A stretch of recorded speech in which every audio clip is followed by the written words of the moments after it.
Inaprubahan na po ng Pangulong Aquino ang 38.8 billion pesos na pondo para sa Rehabilitation and Recovery Plan ng mga nasalantang probinsya sa Visayas. Samantala pumalo naman po sa 7% ang ating GDP growth nitong third quarter ng taon. Yan naman po ang pinag-usapan sa ulat ni George Bandola. Aprobado na ng Pangulong Benigno Aquino III ang Rehabilitation and Recovery Plan para sa mga sinalanta ng bagyong Yolanda. Nagkakahalaga ito ng 38.8 billion pesos. Sabi ng National Economic Development Authority, hindi uutangin ang pondong ito bagkus manggagaling sa mismong pera ng pamahalaan at posibleng sa hindi nagamit na pork barrel fund. Some of that are also from the some of the PDAF savings from the PDAF, that because that was not released, we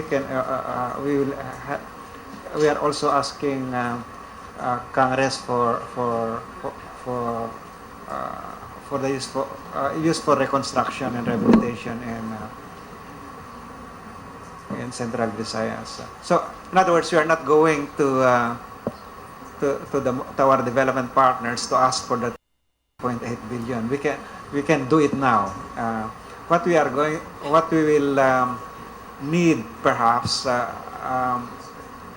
resources is in the more medium-term, longer-term interventions. Uunahin daw sa agarang pagbangon na ito ang pagpapatayo ng mga eskwelahan, ospital, mga munisipyo at city halls, mga public markets at pagpapatupad ng malawakang Cash for Work program habang isinasagawa pa ang relief operation sa mga kababayan nating hindi makakapagtrabaho. We will see the restoration of public infrastructure and facilities. The schoolhouses will be rebuilt quickly. The hospitals, the clinics, even the municipal buildings, so that local governments can start functioning fully as quickly as possible. We'll start the construction of public markets that are washed out so that economic activity can be revived quickly. Aminado naman ang NEDA na hindi madali ang pagbangon. Tinataya nilang tatagal ito ng 3 hanggang 4 na taon at dapat na makatulong ang pribadong sektor para gabayan ang mga small and medium enterprise na makapagnegosyo uli. From early recovery to reconstruction toward a better and more resilient and livable communities. Yan ang aspirations ng plan, no?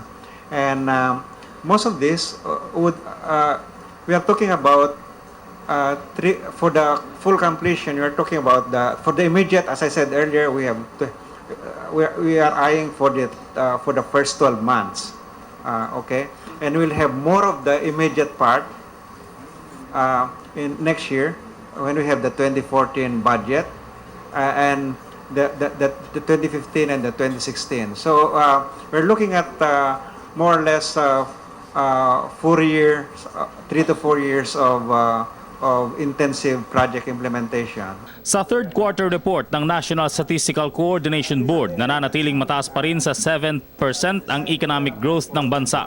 Patuloy itong pinapalakas ang service sector, real estate at trade and financial activities. Pero dahil sa pananalanta ni Yolanda, posibleng maapektuhan daw ang growth target ng bansa sa mga susunod na taon, pero nananatili pa rin sa 6.5 hanggang 7.5% ang GDP growth sa 2014. Bukod kasi sa agrikultura, hindi birong malaki ang pinulot ni Yolanda sa infrastruktura at pagnenegosyo sa Visayas. Tiniyak ni Balisacan na mamadali ng pamahalaan ng rehabilitasyon sa mga nasalantang lugar.